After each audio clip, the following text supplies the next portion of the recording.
আমি অনামিকা দেবনাথ। আমি এসএসসি 2025 ব্যাচে ফেনী গার্লস ক্যাডেট কলেজ থেকে 1264 নম্বর পেয়ে আপাত দৃষ্টিতে কুমিল্লা বোর্ডে প্রথম স্থান অধিকার করেছি। আমার মা বীণারানী দেবনাথ, তিনি ঝাঁকুনিপাড়া সরকারি প্রাথমিক বিদ্যালয়ের সহকারী শিক্ষক।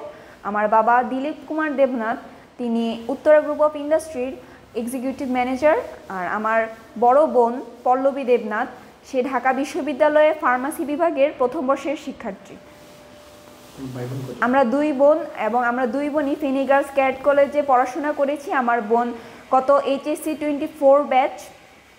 আমার বোন বর্তমানে ঢাকা বিশ্ববিদ্যালয়ে পড়ছে এবং আমি ছোট ভাই বোনদের মধ্যে আমি বর্তমানে ফেনী গার্লস ক্যাডেট কলেজে পড়ছি। আজকের সাফল্যের পিছনে আমি সবচেয়ে বেশি ক্রেডিট দিতে চাই আমার কলেজকে, আমার ক্যাডেট কলেজ, আমার ক্যাডেট কলেজের টিচাররা, আমার ক্লাসমেটরা, সবাইকে আমি আজকের জন্য সবাইকে অনেক ধন্যবাদ জানাই। আসলে ছোটোবেলা থেকেই পড়ালেখায় ছিলাম, মনোযোগী ছিলাম। পঞ্চম শ্রেণীতে আমি ট্যালেন্ট পুলে বৃত্তি পেয়েছি, গোল্ডেন A+ পেয়েছি। আর এবার তো আমি 1264 নম্বর পেয়েছি কুমিল্লা বোর্ড থেকে। আমি বর্তমানে ফেনী গার্লস ক্যাডেট কলেজে পড়াশোনা করছি। 2021 সাল থেকে সপ্তম শ্রেণীতে আমি ক্যাডেট কলেজে ভর্তি হয়েছি।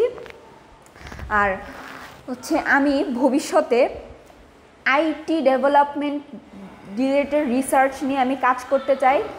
আসলে গদবাঁধা আমাদের যেই শিক্ষা কার্যক্রম আছে, আমি ওইটা থেকে একটু বের হয়ে আমি নিজের জন্য কিছু করতে চাই, যাতে আমার দেশ উপকৃত হয়, যাতে আমার দেশ আইটি সেক্টর থেকে অনেক বেশি এগিয়ে নিয়ে যেতে পারি। এই আমার প্রত্যাশা। আমি অবসর সময়ে আমি ক্যাডেট কলেজে আবৃত্তি বা বাংলা আবৃত্তি, বাংলা উপস্থিত বক্তৃতা নিয়ে অনেক বেশি আগ্রহী। আমার প্রিয় শখ হচ্ছে কবিতা আবৃত্তি করা। আমি কবিতা আবৃত্তি করতে খুবই পছন্দ করি। আসলে বর্তমানে আমাদের যুব সমাজের জন্য সবচেয়ে বড় একটা থ্রেট বলা যায় বা আগ্রাসন বলা যায় এই অনলাইন দুনিয়া। এসএসসি পরীক্ষা চলাকালীন অনেককেই দেখা গিয়েছে যে ওরা অনলাইনে অনেক আসক্ত ছিল এবং অনলাইনে এই পরীক্ষা নিয়ে অনেক বেশি রিউমার ছড়ানো হয়, যা আসলে উচিত না। আর আমি বলবো শিক্ষার্থীদের ক্ষেত্রে পরীক্ষায় ভালো করার জন্য অনলাইন আসক্তি থেকে আমাদের বের হয়ে আসা উচিত। যে আমি অবশ্যই অনলাইনে পড়ালেখা বা ডিস্টেন্ট এডুকেশন যেটা বলে এটা খুবই ভালো হয়, কিন্তু আমার নিজের জানা উচিত যে আমার লিমিটেশন কোথায়। যে প্রতিদিন হয়তো আধ থেকে 1 ঘন্টা আমি অনলাইনে ক্লাস দেখলাম, নোট করলাম, বা অনলাইন বা গুগল থেকে আমি আমার প্রয়োজনীয় তথ্যাদি বের করলাম, কিন্তু এই গুগল বা ফেসবুক বা সোশ্যাল মিডিয়াকে আমি মিসইউজ কেন করব? এই মিসইউজ করা আমার জন্য একটা থ্রেট, আমার পড়ালেখার জন্য একটা থ্রেট। তাই আমি সবাইকেই বলবো আমাদের প্রত্যেকের জানা উচিত যে আমরা কোথায় গিয়ে আমাদেরকে থামতে হবে, কোনটা আমার জন্য ভালো, কোনটা আমার জন্য খারাপ। আমাদেরকে সেলফ কন্ট্রোল জিনিসটা করতে হবে। আর আমি আমার ক্যাডেট কলেজ বেছে নেওয়ার পেছনে সবচেয়ে বড় উদ্দেশ্য কিন্তু ছিল এই অনলাইন দুনিয়ার আসক্তি থেকে বের হয়ে আসা।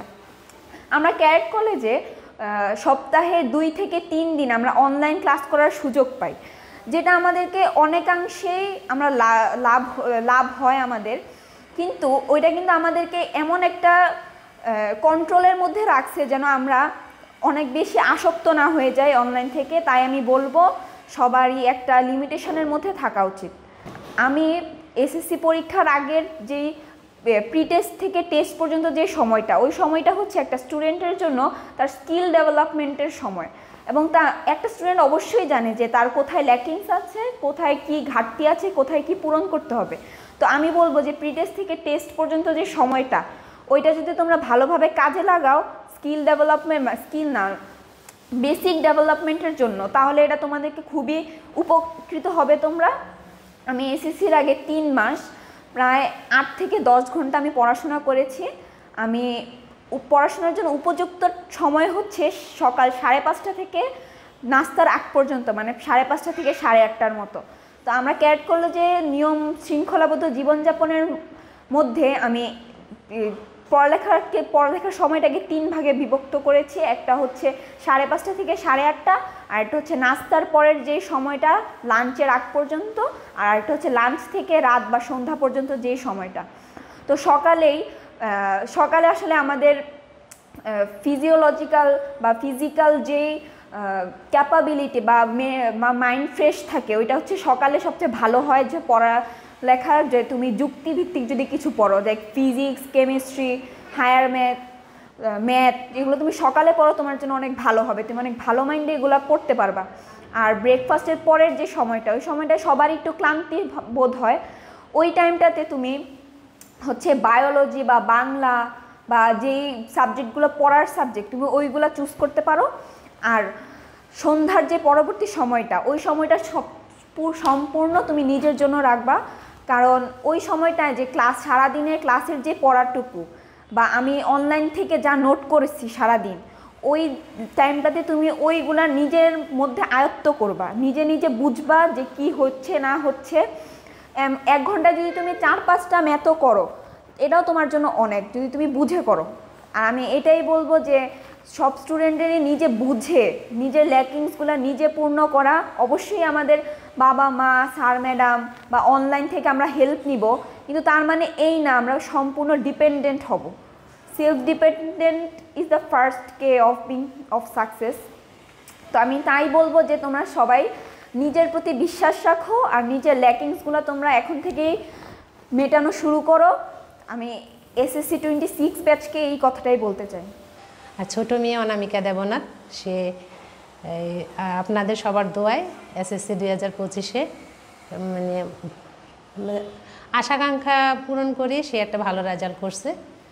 তো সব কিছু মিলায় আসলে সন্তানের সাফল্য সবাইকেই উৎসাহ দেয়, কিন্তু ওর বেলায় যেটা হয়েছে, সে ফেনী গার্লস ক্যাডেট কলেজে পড়ে, ওটা সম্পূর্ণ একটা আবাসিক সেনা শাসিত প্রতিষ্ঠান।